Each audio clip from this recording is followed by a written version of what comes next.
What is up, everybody? Renfail here, and I am back with more Star Wars The Old Republic. And today it's time for our annual update to the 2024 version of Should I Play Star Wars The Republic this year?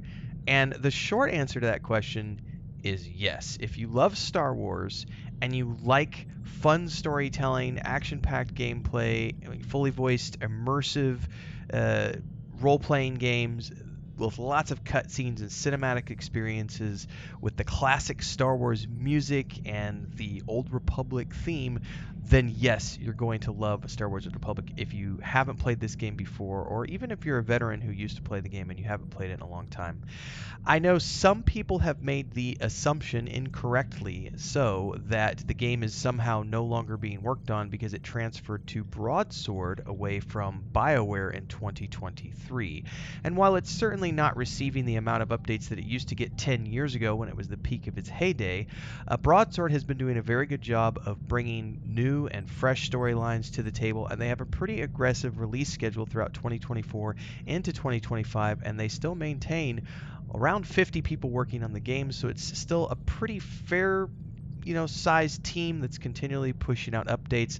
They've done a ton of great stuff since it got in Broadsword's hands, including updating graphics, updating shaders, adding new die packs, new storylines, and a whole bunch of other things. They've also launched a new server. They've moved all the servers to the cloud. They've been doing a lot of different things to move the game in a new direction now that they are the active company behind it. So any rumors you might have heard about this game being dead or in maintenance mode are 100% false. That is not true. The game is here. It's here to stay. Whether it's got 5 years in it, 3 years in it, or 10 years in it left, we don't know. But I'm one of those people who have been playing this game since it launched, and I will happily play this game until it sunsets. I really don't care who's behind it. I don't care who's publishing. I don't care who's developing. All I care about is whether or not I'm having fun. And this is one of the games that has been a staple of my YouTube channel, and it's been a staple game for me along with Lord of the Rings Online that I've played since it launched. And I've played this game along with Lord of the Rings Online with my brother and family members and community members many times over the years. So now that we've gotten that out of the way, let's actually talk about why I think the game is so much fun and why I think you should definitely play it in 2024 if you haven't already done so. If you've ever watched one of my videos before and it's the first time tuning in, first and foremost, make sure to like, subscribe, hit the bell icon so you never miss an update, because I play a lot of different games, daily streams at 8 a.m. Central, multi-streaming on YouTube and Twitch. There's a lot of playlists because I do play tons of different stuff. We do movie reviews, gaming news, tabletop stuff, all types of video games. There's a Discord. Check all that stuff out. And of course, check out the playlist for Star Wars: The Republic, because even though this isn't the main game that I play, it is one of those regular staple games that's in my library that I do play every single year on a regular basis. So you never know when you're going to drop in and find me playing this on a week-to-week. But in the meantime, let's dive in. I am on one of my Jedi characters. I haven't actually played the recent patch that launched a couple months back, which is, I believe, the first story patch that Broadsword has pushed out since they took over, because I was busy with Baldur's Gate 3 and then Cyberpunk and all this other stuff. So now I'm in Rogue Trader mode. I got lots of stuff going on.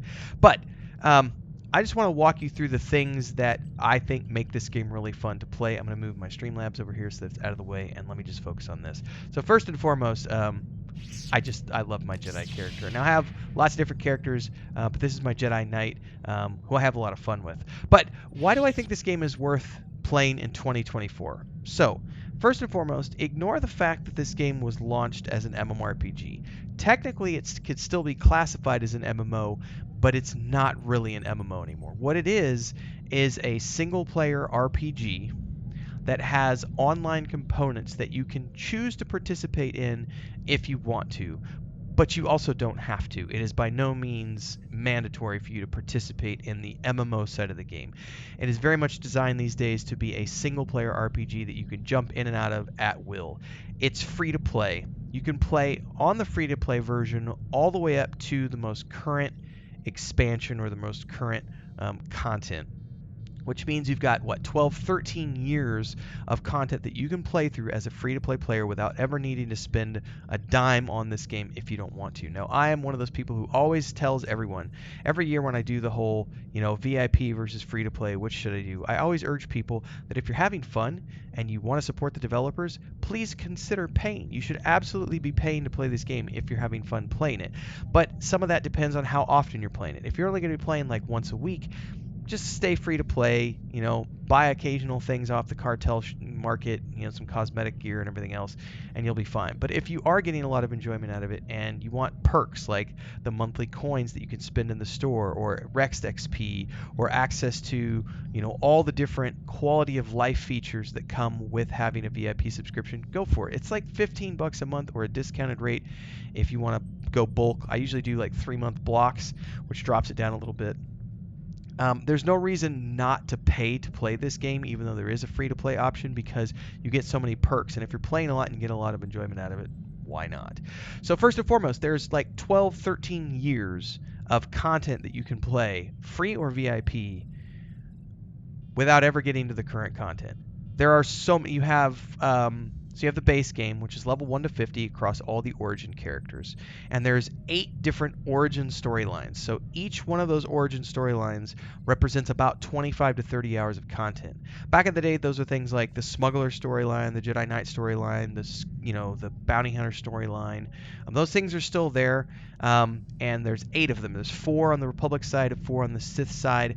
So if you want to play those out, about 25 to 30 hours of original storylines that are unique to each one of those origins, and then you get into the expansions, which are sort of like single paths that everyone follows. So you've got the Rise of the Hutt Cartel, the Ravan expansions, the 2 they did, the Knights of the Fallen Empire storylines. I don't even remember the names of all the things, but they've done however many expansions they've done now, and all of them are a lot of fun, and there are, I would argue, hundreds if not thousands of hours of storylines to go through just as a single player, just doing RPG elements and going through and playing. But one of the things I always like to point out to people is, like, just beyond the the fact that we can go to the galaxy map here, and as you're exploring around the world and around the galaxy, you can go down here and you see all these different planets and places. You can go Hoth, Belsavis. These are representing different these are planets and space encounters that you can do if you want to do the combat with your ship. There's all these different places that you can go, all these different planets that you can explore. It is a big place. There is a lot of stuff to see and do. So in terms of content, even if you're paying to play this game for the $12, $15 a month, you are getting hundreds of hours of entertainment at this point. All of it is 100% voiced, so we can come in here and have conversations with our companions. We've still got a galaxy to save. In this case, I don't think actually. This is me. We're on a tight schedule. None of these people want to talk to me right now because we don't have any storylines with them. But the galaxy is a big place, and there's lots of planets that you can go explore. So you've got your single-player storyline, you've got your origin storylines, you've got planet storylines, you've got the expansion storylines, you've got side quests on all the various planets, you've got the dungeons that are on the planets, and then you have the dungeons that are called flashpoints that you can go do with other people, which gets into the second part of the gameplay, which is if you want to go down here and do group-based activity. There's PvP, or there's I don't do the PvP, so I can't speak to that too much, but one of the aspects that they have is Starfighter, so you can actually do starfighting in this game if you like that, or there's normal PvP stuff. There's arenas, challenges, war zones. But in terms of queuing up for activities, you can queue up for solo areas and solo flashpoints. So like all of these are flashpoints, so these are dungeons that you can do. And when you go to do dungeons these days, you have the option of doing like veteran flashpoints or master flashpoints, which give you they group you up with other people, so you can go do things with other players, or you can go do flashpoints on your own and do them for story purposes, and you get a droid that comes along with you who acts as a tank and a healer, and it allows you to do the story of the dungeons at your own pace, so that you can complete the storylines of these dungeons without needing to get up and group up with other people if you don't want to. But if you do want to, you can go out there and group up with other people. There are also uprising and operations, but you got to be a subscriber to take advantage of those. That's one of those perks where it's like, oh, you actually won't want to raid in this game and you want to participate in operations, then you need to be a subscriber. So there's lots of reasons why you would want to be a subscriber beyond just quality of life. There are certain gameplay elements that are locked behind the subscription, because they say if you're going to be playing this much and you're actually going to be getting this deep into the game, then you do need to pay to subscribe. You need to pay to subscribe, and I'm completely fine with that. So there's all of this going on, right? So you have all your single player RPG storylines, you have group-based dungeons if you want to participate in those, you have dozens of planets that you can go explore. Then there's also this aspect of the game, which is the actual arcade space flight stuff. So your ship, and each origin story gets their own ship. So like the smuggler gets a ship, the Jedi Knight gets a ship, the bounty hunter gets a ship. Everybody gets different versions of ships, and your ships have gear. So you can go in here and you can do these missions, and there are single player missions, there's heroic missions, but all of these missions are spaceflight missions, and this is like the arcade game, so it's kind of like on the rails, and your ship has a pre-programmed path, but you're just moving around and shooting targets and completing objectives along the way. I've got a space combat video in the playlist if you want to check out that in greater detail. A lot of this stuff actually I've got guides for, so you can check that out at your leisure in the playlist below. But there's this side of the game as well, and then you can also get into, I forget the button to bring it up.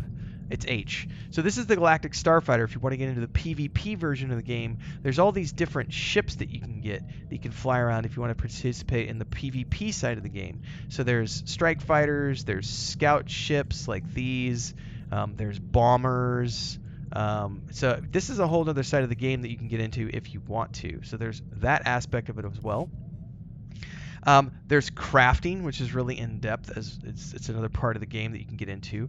And then, of course, there's also player housing, which is something where when you get into player housing, there's your personal house, and then there's the guild house that you can get to as well if you want to go do that as on top of it. And there's different types of housing. So you have your personal housing, then there's the planetary guild housing, and then there's your capital ships, which your guilds can get, which allow you to go to as well. So I can go look at my strongholds as an example, and I can see here's my personal apartment on Coruscant. I have another character stronghold over here, and then we have the guild capital ship that we have right here. And if we wanted to travel to that, you can see this is a whole other aspect of the game if you want to get into the housing and the decorations. And this is where you can lose a ton of time, because the housing system is super rich, super detailed. If you've ever played EverQuest 2 or Lord of the Rings Online, I would say it's similar to both those games in that it is pretty deep,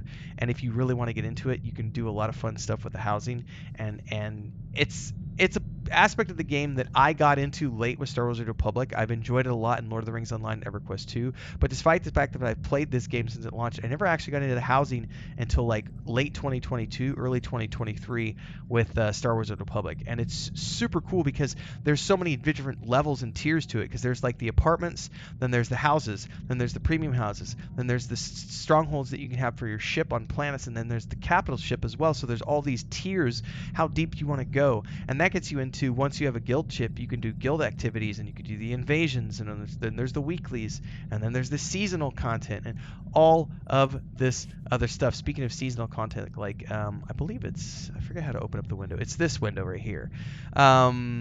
There is the Galactic Season stuff here, which gives you all sorts of rewards for participating. There's login rewards as well as PvP season stuff and Galactic Seasons. You're going to get items for your house. You're going to get items for your character. You're going to get pets and cosmetic stuff, and little soldiers that follow you around, like all sorts of different quirky, fun little things as part of the seasonal and daily stuff. So it's just, when it comes down to value for your money, Star Wars The Old Republic is one of those games that it has tons of it. Yes, it's an older game now. I would argue that it still looks great for its age, but I like the stylized version of this game. And we could go to places like, let's go to the fleet really quick, actually. And you could see that it's still got a healthy population depending on what server you're on. I've never had a problem. Anytime I come in here and I want to play and I just use the matchmaker, I've got a group in 90 seconds to 2 minutes. Like, it's really quick to get groups. There's always something going on. There's always people playing this game. And so I just ignore anyone who tries to naysay Star Wars: The Republic because of things like, oh, it's not as good as it was 10 years ago or 5 years ago, and oh, Broadsword, it's a maintenance game now. No, that's not true. That's just people being negative Nancy's and claiming that the sky is falling when it's really not. Quick commercial break, everyone, to celebrate and give thanks to all of these amazing people who keep me on the air full time. Really appreciate the support. All you got to do is join as a member. You get access to private videos. You can also do super thanks on any upload or super chats and stickers on any live stream or premiere you see. And beyond that, don't forget we're multi-streaming over on Twitch now, so you can support over there as well. Thanks so much to everybody. Let's get back to the video at hand. So, value for your money, lots of things to do, lots of ways to play, lots of storylines that you can do from the origin stories alone are going to give you a couple hundred hours of gameplay just in the level 1 to 50 content. And then you can start working characters through the various expansions. You can boost a character if you want to. I haven't even dug into the Cartel Store yet. That looks really weird on screen because I'm in a loading area where there's other people. Looks like we've got Christmas decorations going on right now. And turn around and you can just see we're on the fleet now. There's people everywhere. We can run around and see all the decorations. And like I said, I think the game looks really good. I don't have any issues with it. I know some people will say it looks dated. I don't know who those people are because I think it looks great even as it is. And obviously, you know, they're updating. Broadsword has been updating. Like I said, they updated shaders and graphics and added a bunch of new die packs. They pushed new servers out. They pushed all the servers to the cloud now. And they're constantly doing things to make the game better, and they're working on additional story content throughout 2024 and 2025. So even if you were to come into this game right now, let's just say, for the sake of argument, for the sake of the naysayers, if Broadsword were to suddenly decide that they were going to give up the Ghost 2 years down the road, right? In 2026, the game's going to sunset. You're going to get 2 more years of the game being ran, which gives you 2 years to play all of the first 12, 13 years of content that you've never played before, if you're someone who's never played Star Wars: The Republic before. Or if you're someone who hasn't played since, like, the Hutt Cartel days. You've got, I don't know how many expansions have released there, but it's hundreds of hours of entertainment that's free to play if you're just going to play once a week, or if you're going to be playing more than that, you can hop on here and go whole hog and get a VIP subscription and go from there. So there's just lots and lots of stuff to do, and that doesn't even get us into the cartel market, which this is an area where you can either buy the coins with real money, or you can earn coins through your monthly subscription. There are so many cool things in here. It's all cosmetic stuff, but it's like armor packs, weapon packs, die packs, different types. Like, we can look at all these different things that are like categories: appearance customizations, armor, consumables, dyes, item modifications, decoration, mounts, pets and companions, toys and emotes, weapons, unlocks. Like, I mean, just going through here and looking at all the different weapon types you can get. There's just so much cool stuff in this game for people who really want to go whole hog, and I've had a lot of fun. We can actually go out to this is one of the servers. Let's go back out to character creation. And we just take a look, because I've got, on this server in particular, I've got characters on, I think, every single server, other than the new one, which is the Asiatic server. Or is it Oceanic or Asiatic? I think it's Asiatic is the new server. But these are the characters. Like I said, I'm not actively playing right now, but I've got my gunslinger here. This is a cosmetic set from the store. This guy's got I can't remember what he has now. I've got my sorcerer. I've got my other scoundrel, which is doing here. I've got a mercenary here. This is a set I found in game. Can I draw his pistols here? I can't. And I've got different characters on different servers. So, like I said, you can do lots of different things in this game. Play a lot of different origin storylines. Do whatever you want. Like, if you've never played before and you want to create a character, you can either start off right away and get a level 70 character and play Onslaught and Legacy of the Sith, which are the most recent expansions, or you can get into the Old Republic, which is the level 1 to 50 content, which is the origin stories, where you get, about 25 hours of storyline per origin character, and they're unique to each story. So you don't have to repeat any of the like side quests and planet missions or anything else. You could just do that character storyline. And if you want to go in here, and I'll just give you a quick look at this while we're sitting here. Choose Republic or Sith, Empire, get into the character creation, and this is when you get into this whole aspect of, you know, what is the storyline that you want to do? Do you want to do the Jedi Knight story, the Jedi Consular story, the Smuggler story, the Trooper story? And then there's the whole, well, what do you want your fighting style to be? Do you want to be a gunslinger? Do you want to be a scoundrel? Do you want to be an operative? You know, these are the changes they made, I think the year before last, where they changed all the classes up and they made everything to where you could do any style now instead of it being locked to the story that you have. So there's just, I would say, again, value for money, considering this game has hundreds, if not thousands of hours of entertainment for free because it's been around 12, 13 years, and then you have all these other things you can do if you want to go VIP. Why wouldn't you play this game? If you're looking for a great Star Wars RPG and you haven't played this game or you haven't played in a long time, give it a shot in 2024. You have nothing to lose considering it's a free-to-play game. Nothing to lose. And I think you're going to find yourself pleasantly surprised by the cinematic storytelling, the fact that it's fully voiced, all with animation sequences and everything. It's a great game. It's a lot of fun. Hopefully I'll see you in Star Wars: The Old Republic in 2024. Let me know your thoughts down below. Drop them in the comments. Like, subscribe, hit the bell icon so you never miss an update.